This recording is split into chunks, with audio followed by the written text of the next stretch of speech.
Hello my friends, today we're learning Basra Daf Kuf Samech Beis. It's quite a short daf. Let's go straight into it. We're going to start on Kuf Samech Aleph on Beis, 4 lines up. Amar Rav Yitzchak בר Yosef, Amar Rabbi Yochanan, כל המחכים כולם צריך שיכתוב בדין קיומם. וצריך שיחזור מעניינו של שטר בשיטה האחרונה. מהי טעמה? קוף סמך ב' עמוד א', אמר רב עמרם לפי שאין למדים משיטה האחרונה. אמר לי רב נחמן, רב עמרם מן הלכה, אמר לי, בתניא הרחיק את העדים שני שיטים מן הכתב פסול, שיטה אחת כשר. מה ישנה שני שיטים דילמה מזייף וכתב? שיטה אחת למה מזייף וכתב? אלא לאו שמע מינא, אין למדים משיטה האחרונה שמע מינא. So after we read the Gemara, we're going to explain it. So Rav Yitzchak, the son of Rav Yosef, said in the name of Rabbi Yochanan, whenever you have a part in the shtar that's rubbed out and you wrote something new over there, you need to write at the end of the shtar before the completion of the shtar, b'din kiyumein, meaning that we did some changes over here, and you write on line 4, we changed something, we added this on, and this is part of the shtar. That's din number 1. Din number 2, that in the last line of the shtar, you need to repeat what's said in the shtar. That means you wrote in the shtar, Reuven gave Shimon a loan of 1,000 pounds. So in the last line, you repeat that like a summary of what's written in the shtar. Said the Gemara, what's the reason for this? Said the Gemara, Rav Amram explains that because we don't learn from the last line. That means the last line in the shtar, we don't learn from it.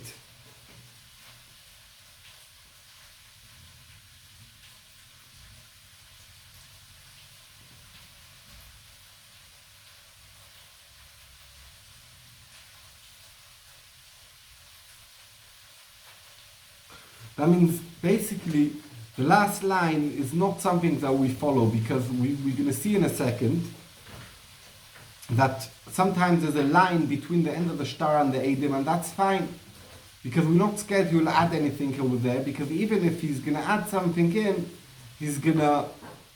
we're not going to learn from the last line, and therefore you have to repeat it so a person shouldn't fall the shtar. And so Rav Nachman told Rav Amram, how do you know this? What's the source of yours to say that we don't learn from the last line of the shtar? So he told him there's a brisa that it says that if there was a space between what's written in the shtar and the edim, 2 lines, so it's possible. The whole shtar is possible. And if there's only 1 line in between the end of the shtar empty until the edim, it's kosher. What's the difference? Why 2 shittim is a problem? Because we choishesh, maybe if you leave 2 shittim, 2 lines, the malva afterwards is going to add in extra stuff that are not true. So therefore it's possible. Oh, lechora, if you leave 1 line, he could add in into that line whatever he wants, and then he's going to add things that are not fair for the loiva. Elomai, we could see from here that from the last line we know choishesh is going to add in, because even if he's going to add in, we don't take it seriously, the last line. So that's the source that we see that from the last line you don't learn. Said the Gemara, Daf Kuf Samech Beis Amud Beis.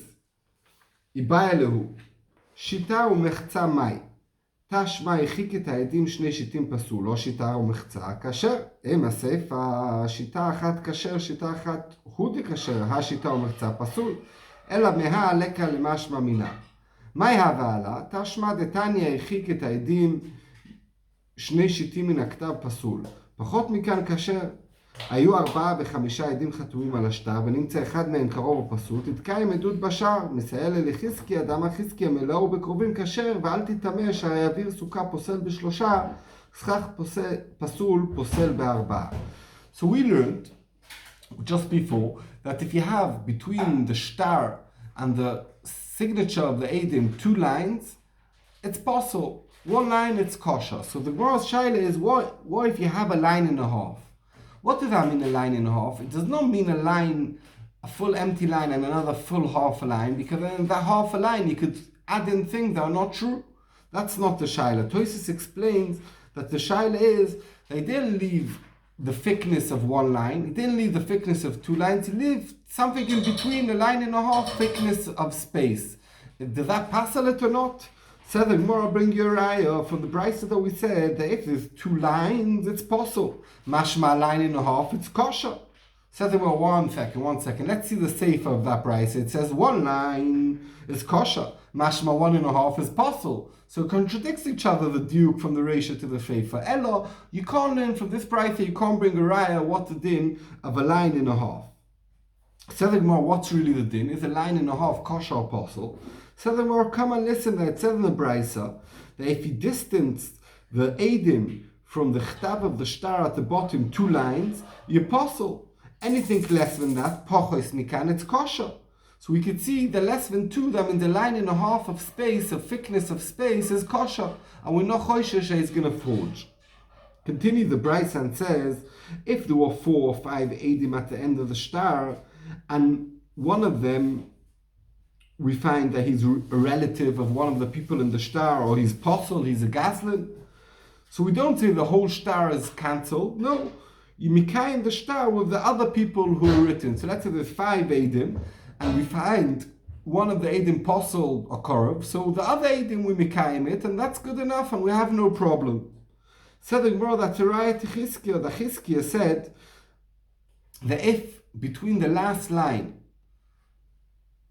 of the star, let's say after the last line of the star, you left only one line like he allowed, and then you wrote to Eid, who is a korov, and then another Eid that's korov, and then the fourth line away from the chtav, you wrote 2 Eidim that kosher. So it says Chizkiah, it's kosher. Even why? Because we don't follow the kroivim. The kroivim don't passel because there's other Eidim. Actually, the kroivim even help, because if the kroivim wouldn't be written, there'd be too much of a distance between the end of the star and the kosher Eidim. So the possible Eidim save the star that shouldn't be possible, that shouldn't have 2 empty lines.